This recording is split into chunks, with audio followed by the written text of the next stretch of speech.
The most virtuous-seeming people commit the greatest betrayals.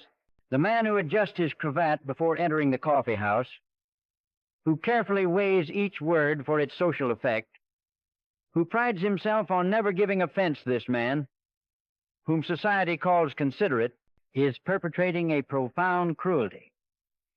And in this betrayal of truth, he betrays any possibility of genuine connection with those whose approval he so desperately seeks.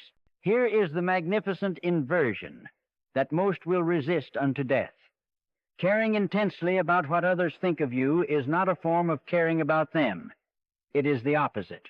The tyrant cares enormously about others' opinions. He craves their obeisance. The cruel man feeds on recognition of his power. The worst atrocities are committed by those most enslaved to social judgment, for they will abandon any principle to maintain their standing. I propose a truth so counterintuitive it will strike many as madness. When you cease caring about others' opinions entirely, you become capable for the first time of genuine compassion, not the calculated kindness that seeks approval, but the spontaneous recognition of shared suffering. This work demonstrates how liberation from social bondage transforms not merely behavior, but the very metaphysical ground of existence. The question is whether you possess the courage to see clearly. Observe yourself before entering the coffee house. You adjust your cravat, rehearse your words, arrange your countenance into something acceptable. These modifications, so subtle you barely notice them, are the chains clamping shut. You are not living your life. You are performing a character you believe others expect. I knew a Frankfurt merchant who, in private, possessed genuine wit and insight. Yet in gatherings he transformed utterly laughing at tedious jests, nodding at opinions he despised. After 30 years of this performance, he died having never revealed his actual self. Every interaction involves invisible calculations. What will they think? How should I adjust? What must I conceal? You carry phantom judges everywhere. The tyrant is not others, but your imagination of others. Try this. For one day, mark each time you modify thought, word, or action based on imagined judgment. The number will horrify you. But this horror is necessary. It is the beginning of awakening. Most die having never lived, only performed. This recognition is uncomfortable, perhaps unbearable. Yet it is the birth pang of authenticity. Society perpetrates a magnificent deception, conflating two entirely different phenomena under the phrase caring about others. Caring about another's welfare is metaphysically distinct from caring about their judgment of you. The former is virtue. The latter is vice, disguised as virtue. I knew a physician who advocated treatments he privately believed harmful, fearing to contradict established medical opinion. He justified this by claiming he cared about his patient's trust. But his true concern was his reputation. When an epidemic struck, and he finally spoke his genuine medical judgment, lives were saved. Here is the profound inversion. The tyrant, the cruel man, the selfish accumulator, all care intensely about others' opinions. They crave obeisance, recognition, fear.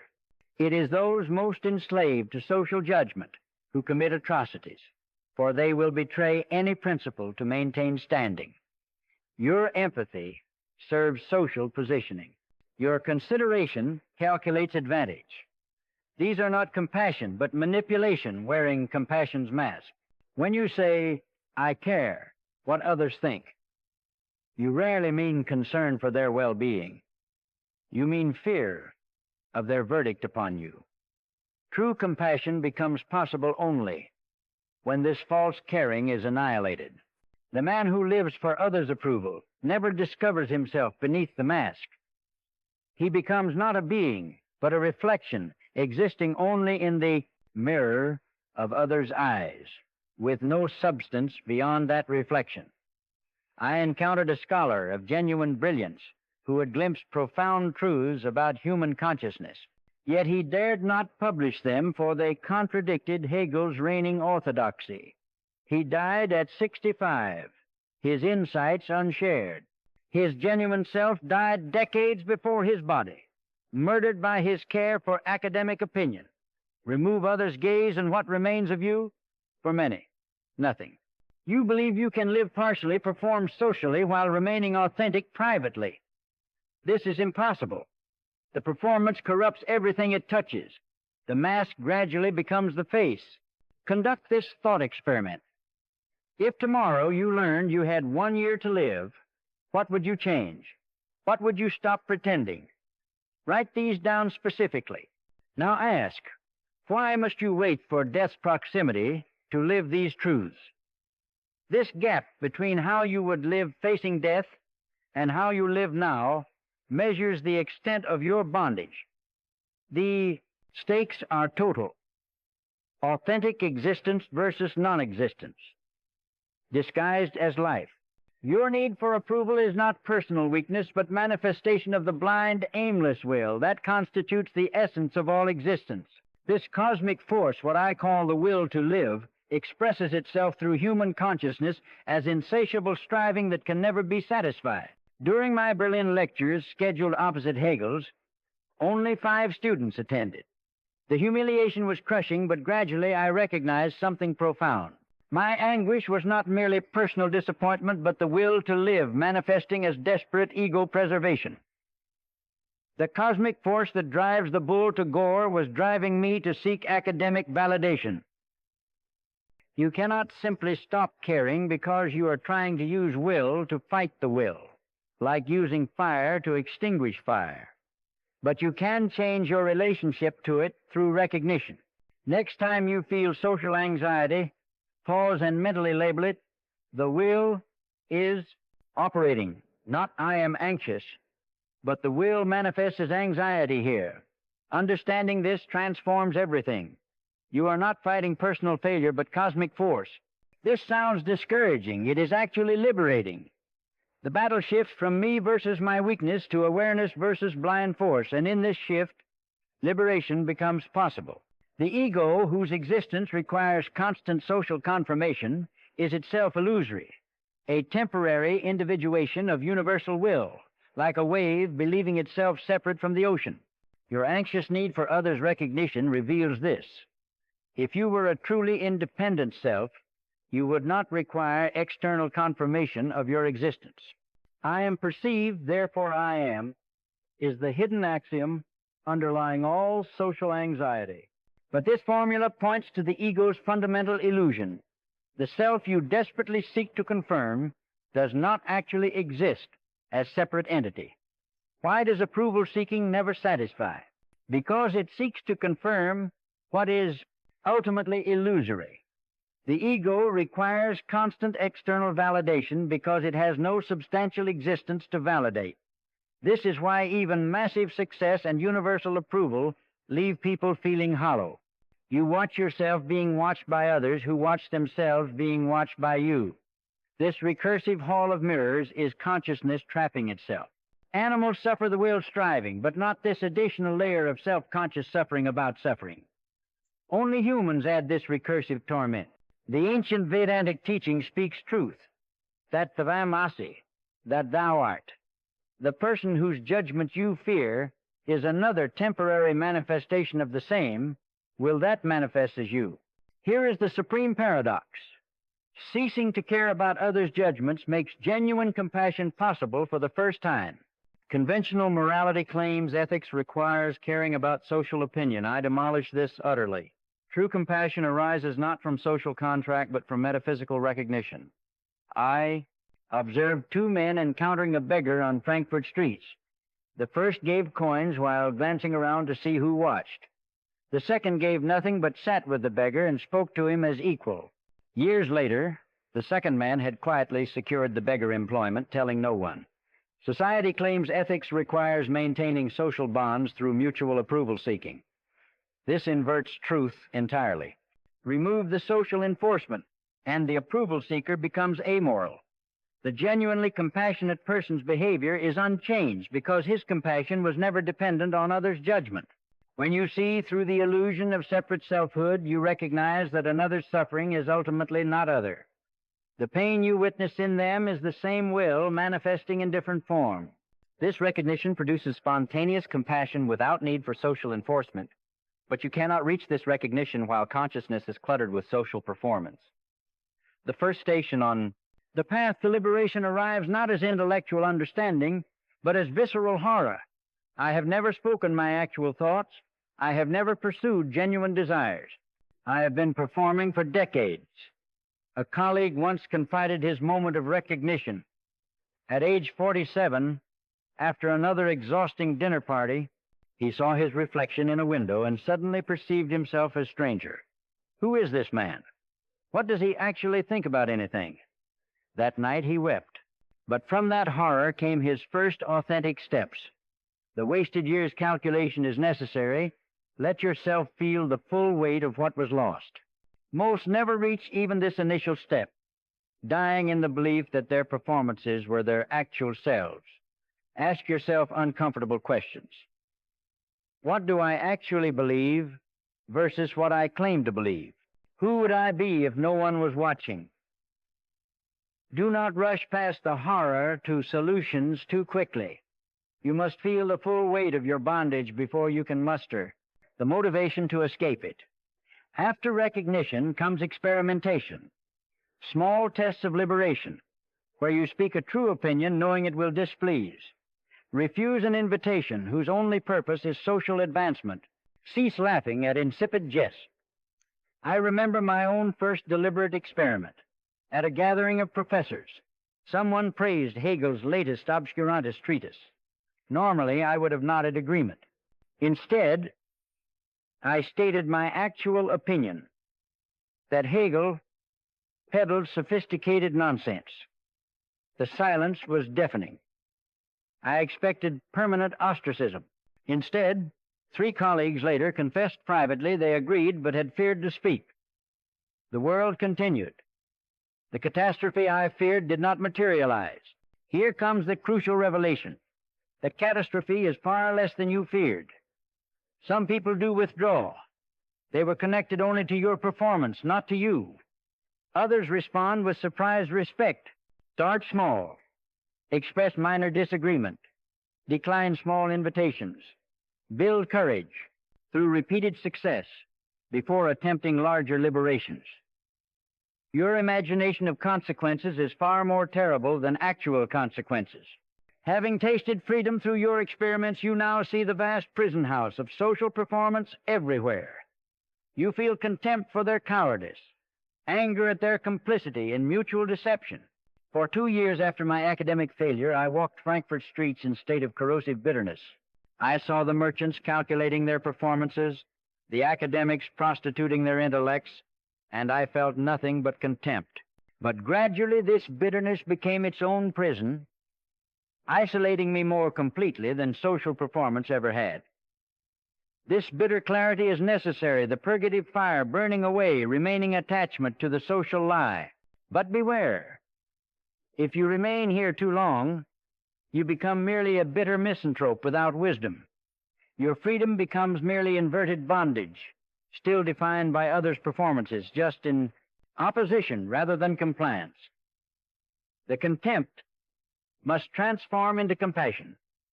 When you feel contempt arising, pause and ask, what suffering drives this behavior? The merchant overworking himself is trapped by the will manifesting as insatiable striving. The slave is not contemptible. He is trapped by the same force that once trapped you. Liberation from social caring manifests not in dramatic external changes, but in radical transformation of internal experience. The liberated man may attend the same gatherings, walk the same streets, but his relationship to all of it has fundamentally shifted. 2 men received identical criticism of their work. The first, still enslaved, spent 3 sleepless nights in anguish, rehearsing defenses, feeling his self-worth crumble. The second man liberated read the criticism once, considered whether it contained valid insight, implemented what was useful, forgot the rest. He slept soundly throughout. How you respond to criticism reveals your level of liberation. The enslaved man experiences it as existential threat, for his ego requires constant confirmation. The liberated man treats criticism as information potentially useful, potentially ignorant, but never existentially threatening because his existence does not depend on others' validation. At gatherings, the enslaved enters with divided consciousness, half attending to conversation, half monitoring reactions to his performance. The liberated enters with unified consciousness. He speaks when he has something genuine to say and is silent otherwise. Even after achieving significant liberation, you will face moments when social pressure threatens to pull you back into performance. This chapter provides specific tactical techniques for maintaining authentic expression when pressure is greatest. A physician once sought my counsel. His hospital colleagues expected him to support a treatment protocol he believed harmful. I suggested the strategic silence technique. When asked his opinion, he would say, "I need to examine the latest research before forming firm conclusions," and then remain silent. This created space for authentic position without premature confrontation. When direct honesty would be destructive but dishonest agreement impossible, use silence. "I am still forming my thoughts on this," or "I need more information before deciding," are not lies if genuinely true. The honest redirect maintains authenticity while avoiding unnecessary conflict. When pressured to express opinions you do not hold, redirect to adjacent truth you can speak honestly. The key: never say things you do not mean, but you need not say everything you do mean in every moment. When feeling strong pressure to perform, mentally step back and observe. The will is creating pressure to conform here. This small shift from identification to observation weakens the pressure's grip. You will continue encountering people still trapped in desperate approval seeking. Some you love, some you work with, some you cannot avoid. The challenge: how to engage them authentically without either enabling their bondage or withdrawing into bitter isolation. My relationship with Goethe illustrates this challenge. In my youth, I modified my philosophical positions to please him. After my liberation, I could no longer do this, but I also could not simply abandon our connection. I learned to engage the genuine person beneath his need for agreement while refusing to feed that need. See both the performance and the authentic person simultaneously. When someone is desperately seeking approval, observe this is performance, driven by the will, while also recognizing beneath this performance is a human suffering the same bondage I once suffered. When someone performs for your approval, give neither approval nor disapproval. Both feed the performance. Instead, engage the substance beneath the performance. When someone's performance becomes too demanding, set clear boundary. I cannot give you what you are seeking. I will engage with you genuinely, but I will not perform. You do not suffer merely from circumstances, but from your relationship to circumstances as mediated through social consciousness. The poor man suffers not merely poverty, but shame about poverty, which requires judging audience.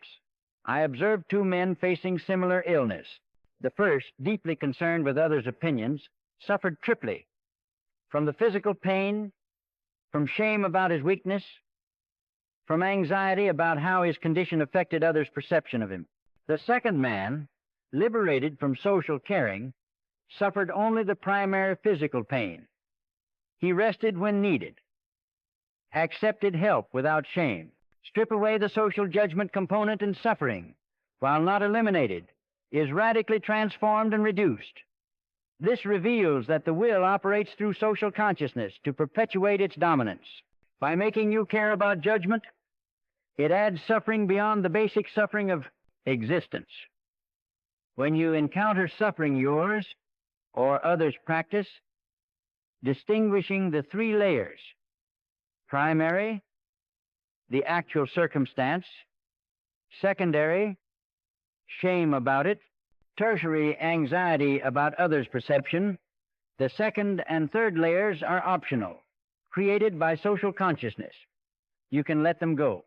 Liberation from social caring represents more than psychological improvement. It is partial denial of the will to live.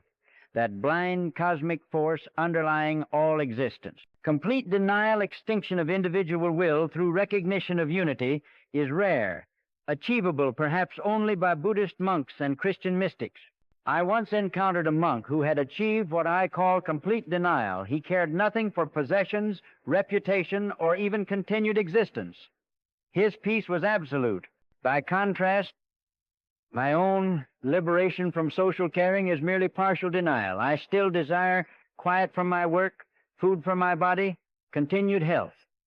When you cease caring about social judgment, you withdraw cooperation with one of the will's primary mechanisms. The will still operates, but you are no longer its unconscious instrument. Why focus on social caring specifically? Because complete denial requires rare dedication, but liberation from social caring is accessible to anyone willing to endure the discomfort of awakening. Through this specific liberation, you learn the taste of freedom from the will's dominion, making further liberation conceivable. I shall not pretend that complete liberation is likely for you or for me, but partial denial is possible, valuable, and worth pursuing. They see the social performances, the desperate approval-seeking, the recursive suffering, and recognize it as manifestation of the blind will. In my final years in Frankfurt, I achieved a quality of existence I could not have imagined in my youth. I walked the streets, observing the performances, felt compassion for the suffering driving them, engaged authentically when genuine connection was possible, and withdrew into productive solitude when it was not. My work proceeded from genuine insight rather than career calculation. I suffered illness and aging, but simply, without the additional layers of social shame. I was not perfectly free, but I was free enough. The world continues being what it is, manifestation of blind, will realm of suffering, theater of performances. But you walk through it consciously rather than unconsciously, like dreamer who knows he dreams while still in dream. You are not perfectly liberated. You still feel occasional pull of social caring, still catch yourself calculating approval, still fall temporarily back into performance. This is not failure, it is reality of partial denial. You notice these moments without harsh judgment, return to clarity, continue forward. Through ceasing to care about others' judgments, you become capable of genuine care for others' welfare. Through recognizing the dream nature of social existence, you discover what is actually real. Suffering shared across all manifestations. Unity beneath apparent separation, the possibility of living authentically, even in world of performance. The question is simply this: will you walk this path? No one can walk it for you. No validation of its rightness exists except in the walking itself. You know what is required. You know what becomes possible. The choice, as it always has been, is yours.